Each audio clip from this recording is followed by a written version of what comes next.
परियों से भेंट।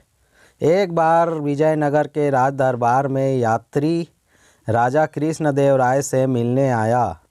पहरेदारों ने राजा को उसके आने की सूचना दी। राजा ने यात्री को उनसे मिलने की आज्ञा दे दी। यात्री बहुत ही लंबा व पतला था। उसका सारा शरीर नीला था। वह राजा के सामने सीधा खड़ा होकर बोला, महाराज, मैं नील देश का नीलकेतु हूँ और इस समय मैं विश्व भ्रमण पर निकला हूँ। अनेक देशों की यात्रा करते हुए मैं यहाँ पहुँचा हूँ। घूमते हुए मैंने अनेक देशों में विजयनगर और आपके न्यायपूर्ण शासन व उदार स्वभाव के बारे में बहुत कुछ सुना है। अतः मेरे मन में विजयनगर और आपको देखने व जानने की उत्सुकता और भी बढ़ गई। इसलिए मैं आपसे मिलने व विजयनगर साम्राज्य को देखने के अभिलाषा से यहाँ आया हूँ। राजा ने यात्री का स्वागत किया और उसे शाही अतिथि घोषित किया। राजा द्वारा मिले आदर व सत्कार से गदगद होकर यात्री बोला, महाराज, मैं उस स्थान के विषय में जानता हूँ जहाँ परियां रहती है। मैं आपके सामने अपनी जादुई शक्ति से उन्हें बुला सकता हूँ। यह सुनकर राजा बहुत उत्सुक हो गए और बोले, इसके लिए मुझे क्या करना होगा? नीलकेतु, महाराज, इसके लिए आपको नगर के बाहर स्थित तालाब के किनारे मध्य रात्रि को अकेले आना होगा।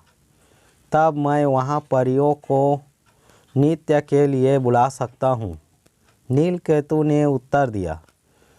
राजा उसकी बात मान गए। उसी रात मध्य रात्रि में राजा अपने घोड़े पर सवार होकर तालाब की ओर चल दिया।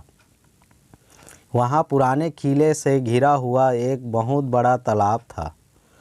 राजा के वहाँ पहुँचने पर नीलकेतु पुराने किले से बाहर निकला और बोला, स्वागत है महाराज आपका। मैंने सारी व्यवस्था कर दी है और पहले से ही परियों को यहाँ बुला लिया है। वे सभी किले के अंदर हैं और शीघ्र ही आपके नृत्य करेगी। यहाँ सुनकर राजा चकित हो गए। उन्होंने कहा था कि मेरे उपस्थिति में परियों को बुलाओगे। यदि महाराज की यही इच्छा है तो मैं फिर से कुछ परियों को बुला दूंगा।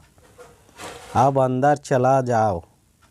नीलकेतु बोला। राजा नीलकेतु के साथ जाने के लिए घोड़े से उतर गए। जैसे ही वह आगे बढ़े, उन्होंने ताली की आवाज़ सुनी। शीघ्र ही उन्हें विजयनगर की सेना ने नीलकेतु को भी पकड़कर बेड़ियों से बांध दिया। यह सब क्या है और यह हो क्या रहा है? राजा ने आश्चर्य से पूछा। तभी तेनालीराम पेड़ के पीछे से निकला और बोला, महाराज, मैं आपको बताता हूँ कि यह सब क्या हो रहा है। यह नीलकेतु हमारे पड़ोसी देश का रक्षा मंत्री है। किले के अंदर कोई परियां नहीं है। वास्तव में इसके देश के सिपाही ही वहाँ परियों के रूप में छिपे हुए हैं। अपने नकली परी में उन्होंने अपने हथियार छिपाए हुए हैं। यह सब आपको घेर कर मारने की योजना है। तेनालीराम, एक बार फिर मेरे प्राणों की रक्षा के लिए तुम्हें धन्यवाद। परंतु यह बताओ कि तुम्हें यह सब पता कैसे चला? राजा बोले। तेनालीराम ने उत्तर दिया, महाराज, जब यह नीलकेतु दरबार में आया था तो इसने अपने शरीर को नीले रंग से रंगा हुआ था। परंतु यह जानकर कि विजयनगर का दरबार बुद्धिमान दरबारियों से भरा हुआ है, यह घबरा गया तथा पसीने पसीने हो गया। पसीने के कारण इसके शरीर के कई अंगों पर से नीला रंग हट गया था। इसके शरीर का वास्तविक रंग दिखाई देने लगा। मैंने अपने सेवकों को इसका पीछा करने के लिए कहा। उन्होंने पाया कि ये सब आपको मारने की योजना बना रहे हैं। राजा तेनालीराम की सतर्कता से प्रभावित हुए और उसने पुनः धन्यवाद दिया।